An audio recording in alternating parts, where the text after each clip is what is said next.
All right, so we got some quick tips for you to prepare for 17.2. We've got our model here, Troy.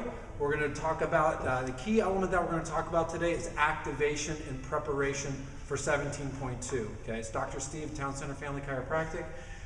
Activation is a key thing in the sense that today we're not going to talk about stretching or mobility very much, but we're going to talk about how to turn on the right muscle groups in order to make this workout go a little bit easier. Okay.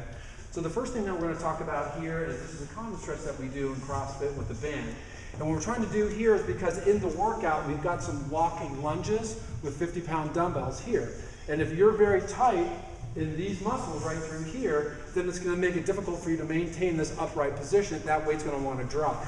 So Troy's going to come here, and in like a chopping motion, he's going to go forward, and he's activating here his tricep and his lat and some of these other muscles through here called the serratus anterior.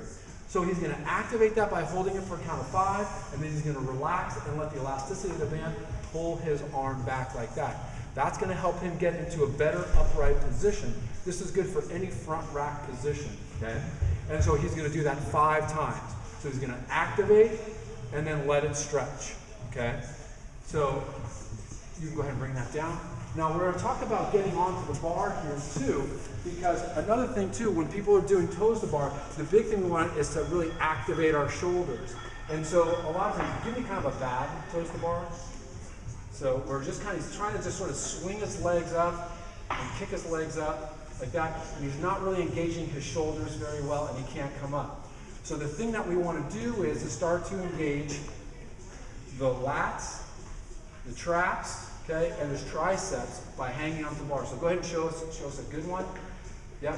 So here you can see as he's coming forward, he's really activating those lats, and this is a good prep. So you do a few sets, like say 3 sets of 5, to activate these muscles. It's going to allow his head to get behind the bar and allow his legs eventually to start to come up. So by activating this first, it's going to get the right muscles doing the work, okay? All right, so come on down from there, all right?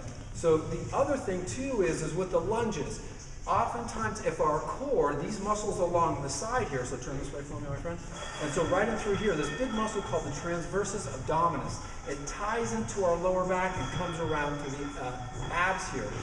If we have poor stability here, okay, go ahead and grab the dumbbells there. If our core is not stable, we talked about how sometimes we get a little wobbly. So kind of go ahead and show what that might look like. So here, what he's trying to do, see how he's balanced? You're going to have this weight up around your head, and so your balance is going to be really key, especially as your legs start to fatigue, okay? So what we want to do is we want to learn to engage these the muscles on the side here. So he's going to turn here and show you. He's going to hold a dumbbell on this side here and then slowly lower it down to the side and then return back to center, okay? So he's going to go down again and then center. So one thing that we don't want to do here is we don't want to let that shoulder kind of drift forward. Yep, so as he goes forward and the dumbbell sort of looks in the front of his thigh, we don't want that. We want a pure lateral bending so that stays off to the side. That's going to force him to engage these core muscles so that when he lunges, go ahead and grab that for me again, Troy. Okay, so, and go ahead and turn the side, you're going to go this way. So when he goes in to do that lunge, he's going to have the good mobility to keep this up right here and the good core stability to be able to knock out these lunges, okay? All right, good. Okay, so come on back here. So with all of these things, the side bending, 3 sets, 5 to each side, again to activate those muscles, the band to activate tricep and lat, and good activation on the bar to engage his lat and his traps as well, okay? So work on these things, ask me questions if you see me at the gym, 6:30 class, or you can email me or just go to my website and you can get to my email that way if you have any questions about any of this stuff, okay? So prep for 17.2, it's gonna be great. Thanks, Troy. All right, we're out.